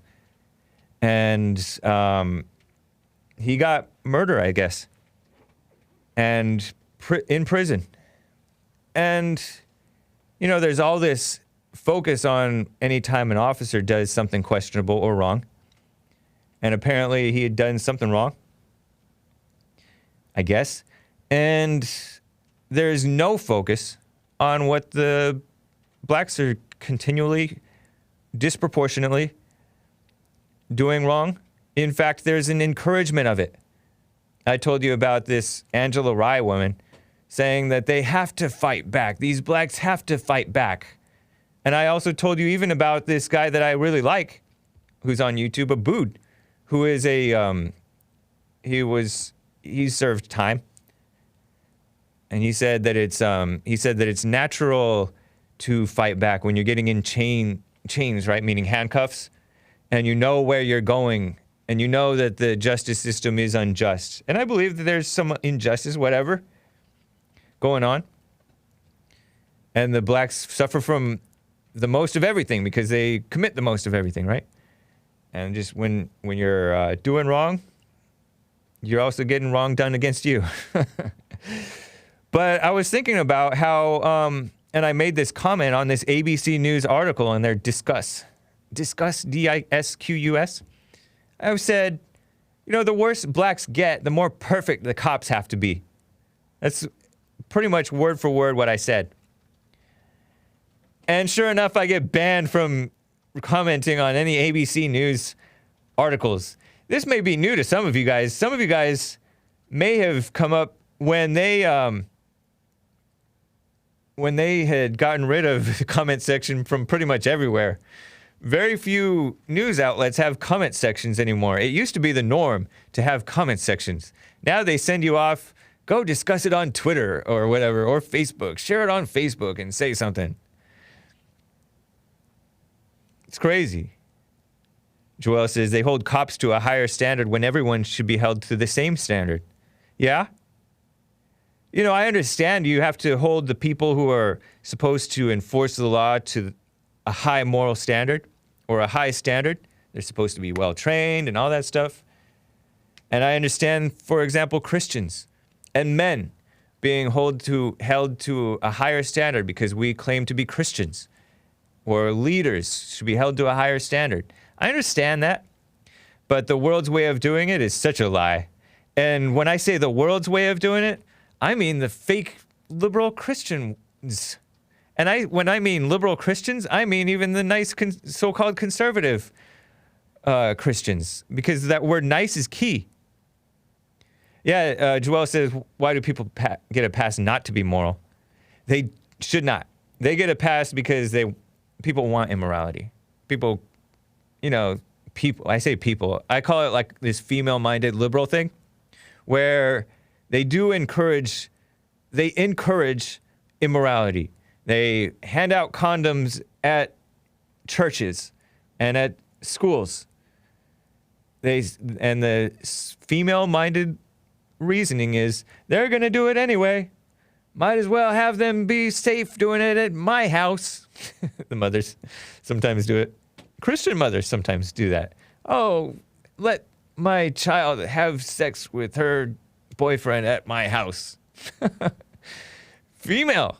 And then there's some males who start thinking this way too, but that's female mindset. It's like trying to address the symptoms rather than addressing the root issue. That's what they're doing. That's why they are really evil. It's both intentional and it's so-called well-intentioned, I think. But the morality is just gone. It's crazy. Good news, though. I'm happy that we have a guy in office that I still consider to be for what's right, pushing for what's right. Every time I hear him talk, it's real. He's making the right stands. He's willing to stand alone, I think. Maybe to his shame, you could say that he's listening to dumb advisors and stuff like that, trying to be a little bit politically correct, trying not to offend people at times. You can say that. But Trump is like stopping this DACA thing, kind of. You know how the Supreme Court said, oh, you can't, it seems too arbitrary for you to stop this DACA thing. And another judge said the same thing. Back in 2017, he tried to repeal DACA.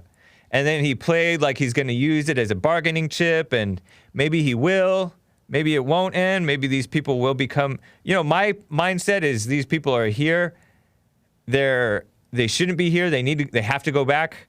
But in reality, I can't predict the future, but I don't see them going away. Oh, yeah. According to Forbes, by next year, I heard this, Trump will have cut legal immigration by half. So instead of 1 million people coming here so-called legally a year, it'll be 500,000. It's still too many.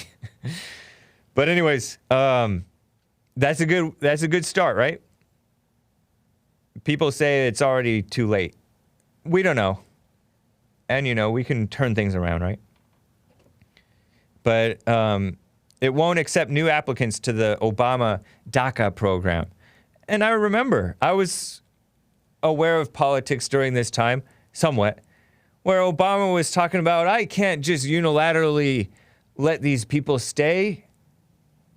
And then he so-called got impatient with Congress not doing enough to help these illegals stay here. So he passed this thing called DACA. And he did another thing called DAPA, Deferred Actions for Parents of Americans, which is parents of anchor babies. Illegal aliens who came here, had babies, and then and now they're parents of so-called Americans. I think that got struck down somehow. In a very rare win for sanity, I guess, during the Obama administration. Supposedly 640,000, they call them young, undocumented immigrants, but they're not very young. They're like my age and maybe younger. People who came here before the age of 16, but that was before 2007. So that can be very young, or that can be not very young. They could have come here in 1983 at the age of 16, and now they're in their 50s. I don't know. Maybe I'm exaggerating. I could be getting it slightly off, but they're not very young. That's the point. The pretense is that they're young, but they're millennials which is my age, 39, 38 years old, these people are, and a little bit younger too. They're called dreamers, right? And Trump is like, what about American kids? I want them to dream. Anyways, they are, no more new applications. That's good. I had no idea that they had to do this new application. And also, those who are already getting so-called protection, they can only renew their protections for 1 year instead of the usual 2 years. And it's all just a scam to just not enforce the law. Justice is supposed to be swift, you know? I'm opening the treasure chest. Justice is supposed to be swift. You see these guys that get away with murder, and there's no question that they were the ones who committed the murder. They should be offed just like that. But no. These sleazy liars, as Adora gave a diamond and said, outlaw condoms. I agree. Ice Wall Bear says, we are men of order. That's hate speech. Yeah. So this slave patrol thing, imagine blacks if you had slaves, and many of you guys did, you know, the ancestors. And I heard that you were the harshest slave masters too, by the way. You would love those cops to be enforcing the laws that your slaves not revolt. I got sidetracked there. But Trump has been trying to overturn DACA since 2017, arguing the Obama officials overstepped when they created the program. Duh, everybody knows that. But these people, there's no more respect for the Constitution. Oh, man. You want to learn a little bit about the Constitution and the founders and stuff like that, and the sanity and just refreshingness of that world? You should listen to American Liberty with Bill Lockwood on Saturdays. Or it also premieres on Sundays at some point on his YouTube channel. The Supreme Court didn't let Trump do it. So, and the ACLU, Un-American Civil Liberties Union, they're pro-gay, pro-abortion, pro-illegal, anti-everything. America, anti-white, anti-Christian, anti-male. They're awful. They're going to be fighting against it. It's not as easy being the president as some might assume. Edward Grieg, thank you very much for all of the diamonds and the support. Top contributor, Asmodor, as always, very supportive. Ice Wall Bear, thank you. Mr. Petty, Monterey Bear, or Monterey Bear. Dark Side of the Bear, what? Calm in the Chaos. FUtube 420. Funny name. I mean, slightly inappropriate, I guess. Noah's Ark, Kansas, and Shaggy Boy. Thank you, guys. And over here, Agent Black says, I'm a black man just profoundly disturbed by the direction this country is going. Keep being a voice of truth, brother. Amazing. Thank you.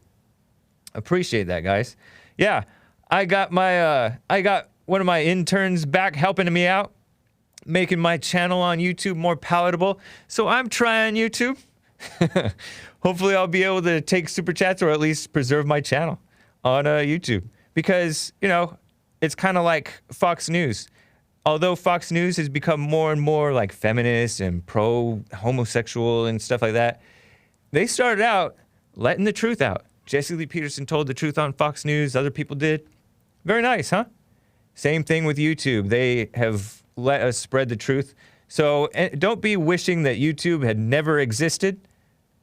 Be glad that it happened. You know what I mean?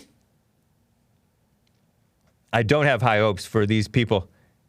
The tech companies, very corrupt. The government, including the Republicans, including the so-called House Freedom Caucus, very corrupt. But yet, you know, at the risk of just spouting Jesse Lee Peterson's points, he makes great points. He'll make a way for his children, right? So make sure you're his child. As Jesus said in the Bible, to the And by the way, they were talking about the Jews wanted. Can he say that? Don't they have to say the Jewish people or something? Certain ones wanted to kill him. Anyways, I'm joking around with what would be considered hate speech in the Bible or something. But they, as Jesus told them, they do not have the love of God in their hearts. And yet he was confident and peaceful all the while. And he told people, sin no more. Isn't that very nice? I think so. And Jesus just is white. So says Megyn Kelly. And she betrayed Fox News. Stabbed him in the back. Anyways, guys, it's been 2 hours. I appreciate you guys joining. TheHakeReport.com for my stuff. Bond Rebuilding the Man YouTube channel. We will be, barring any technical issues, I should have the Bond Sunday service premiere ready at 4 p.m. my time, 6 p.m. Central, I think it is, 5 p.m. Mountain. Unless you're Arizona, then it's 4 p.m. Mountain Standard. And what is that? 7 p.m. Eastern. Figure it out if you're elsewhere. Bond Rebuilding the Man YouTube channel, rebuildingtheman.com/church. Thank you, guys. We'll see ya.